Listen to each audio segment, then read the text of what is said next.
Hi there, it's Alan Bean again and welcome to today's video. Now, today's video is about the 3 ways to become a great inviter. 3 steps that you need to do to be a great inviter. Now, when you're talking to prospects, you need to be able to attract them into the conversation. It's pointless bombarding a person with facts and figures because, first of all, they're not going to listen. Second of all, they'll have forgotten half of it 2 seconds later. And third of all, they'll put the phone down on you. So what I'm going to go through is 3 very, very simple things to do. The first thing is probably the easiest way to put it. If you learn how to do something off a book or watching a video, does that mean you can actually do it? So let's say skiing. Say you've watched a video, you've watched some film where somebody's done some skiing on it. Does that mean you can go out and ski? Of course it doesn't. But what it does mean is that you've got some basic information to go with.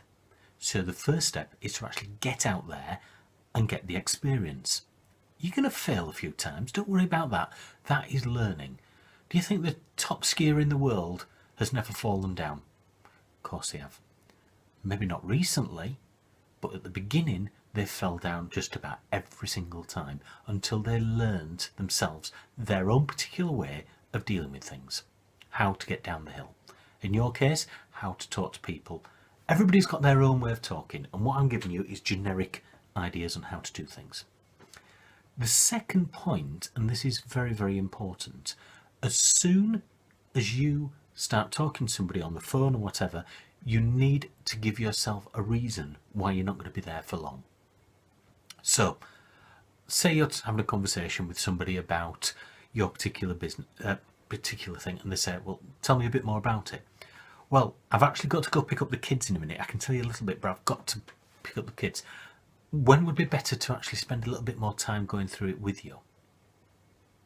Right?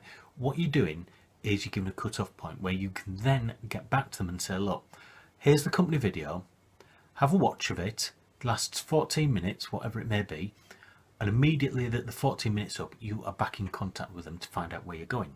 Or it may be that you want to talk to them face to face and get them in front of you. But what you're doing, you're making it so that there's an anticipation. They're going to want to come back to you to find out more because you've not given them what they want. So in that time gap, they're going to start thinking more and more, what do they need? What are they talking about?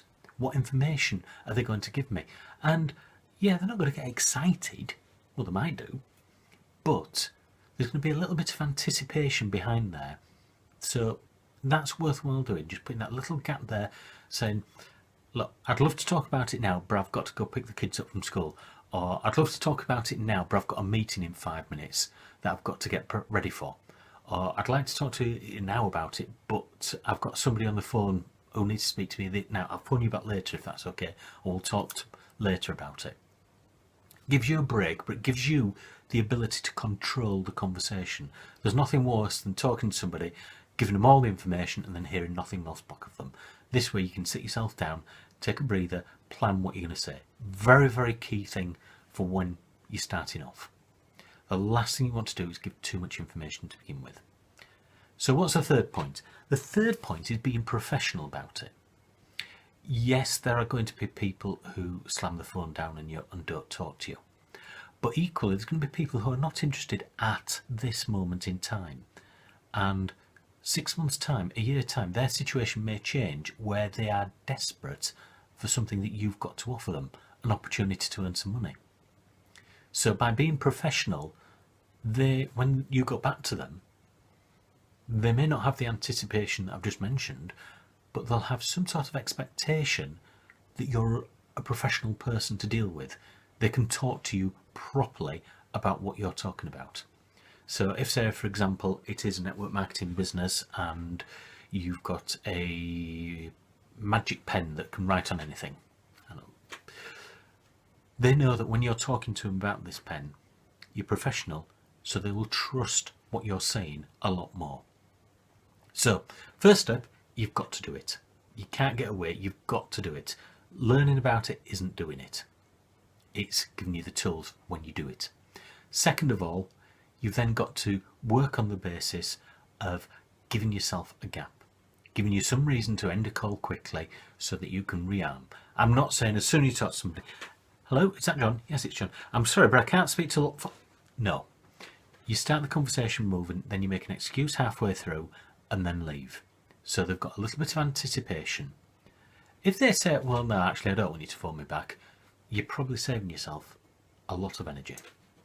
If they say, yeah, that'd be great, can you phone me back tomorrow at 3 p.m? Then you know you've got somebody who's really, really interested straight off. So it gives you a bit of background as well. And the third thing to consider is being professional about it. Being professional works wonders. Anyway, I hope that helped somebody out there. Please do subscribe to the blog or the YouTube, and I look forward to seeing you on the next video. Bye for now.